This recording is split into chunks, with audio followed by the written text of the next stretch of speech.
Well, it wasn't pretty, but it's a win. The Gamecocks survive a scare from Old Dominion 23-19. Offense nowhere to be found. Defense looking pretty good. I'm Elijah Campbell from the Postgame Show, 107.5 The Game. My man Jack Veltri from Gamecock Central here to try to make some sort of sense over what in the world we watched on the field tonight. Look, Jack, I know we talked about, you've been on our show plenty of times, man. I think we both hypothesized that this game was going to start slow offensively because there were so many unknowns. You have all these new receivers. There's not a true number one that has emerged the entire, 2 weeks of camp going into this first game.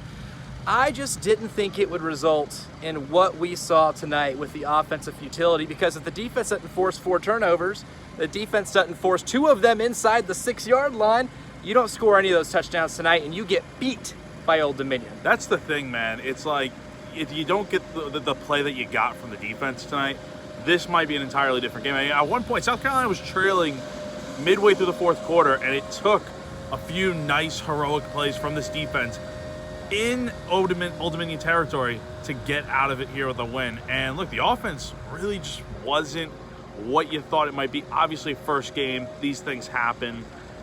But the fact that they were just so reliant on running the ball and not able to get much going in the passing game was a concern for me. And it honestly makes sense, because you look back at camp, I mean, Dowlogan straight up said no one has been able to separate themselves in that receiving room. You saw it out here tonight. Only, Lenore Sellers really couldn't get much going passing. He had well under 200 yards, and he had to run pretty much all night long. And that's the name of the game for the South Carolina offense. They're going to run the football a lot this year. Now, can they fix that moving forward? Of course. Yeah. But I think it's going to take a little more time than maybe we think.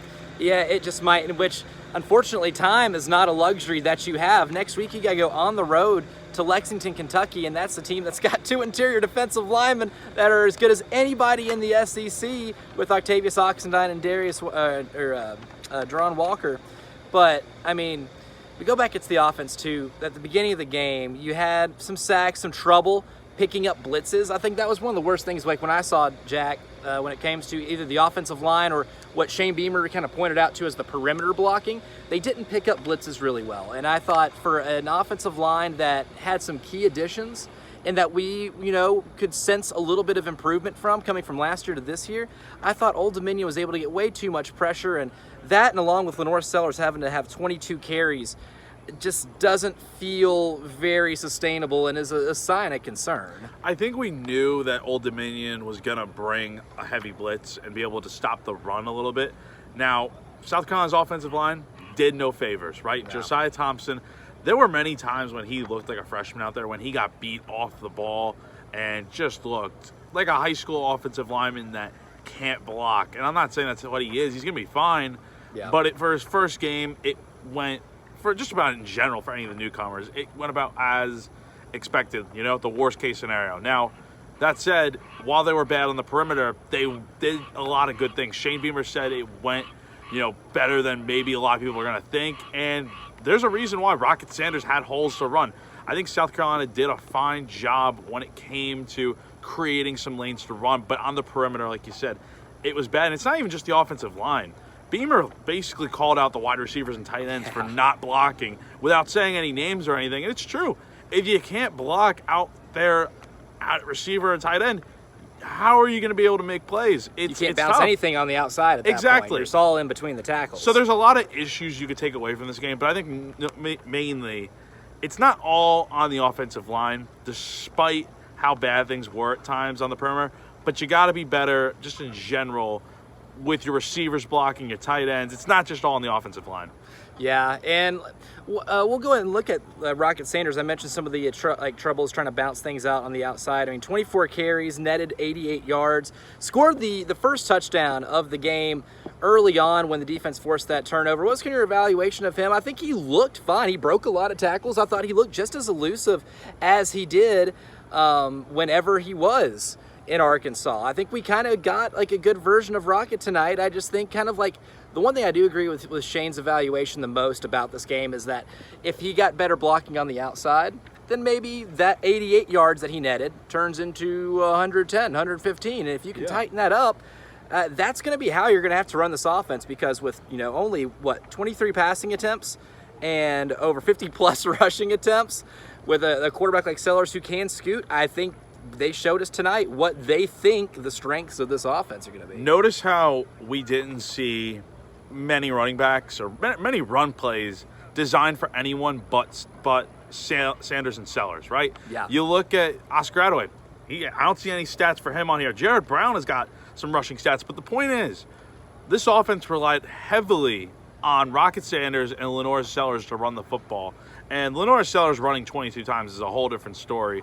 But Rocket running 24 times for 92 yards, very impressive. That is what you expect from a guy like that. And look, if I had to grade his performance, I would give it probably like a B plus. I think it's fair. I think it's fair because there's room to grow.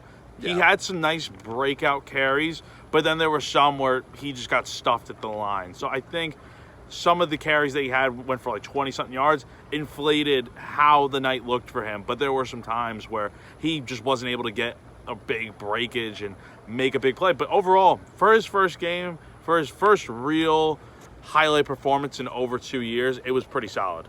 And we'll go ahead and get some of the pluses of this game too. I don't want to do this whole video because it sounds like it's doom and gloom, because it wasn't a pretty game. No. And you should want to beat Old Dominion by more than that. But the defense, I thought, Kyle Kennard, Dylan Stewart, highlights of the game. Those guys combined for multiple sacks.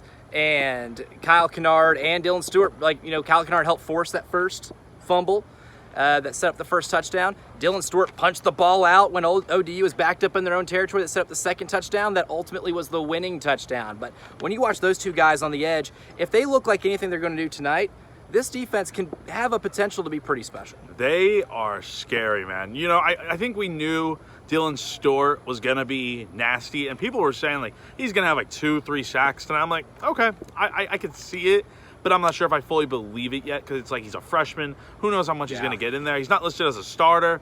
And then he goes out there and does that.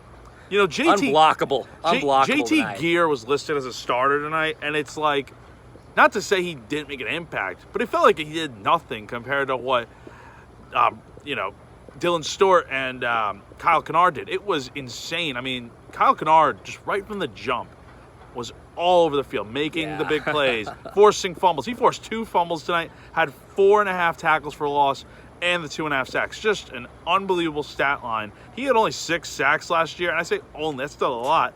But, I mean, he's already halfway to his total from last year. That's crazy. So these two off the edge are going to be a nightmare for offenses to stop. It does feel like that is the silver lining from tonight. Once again, South Carolina starts their season with a close and uncomfortable win, 23-19.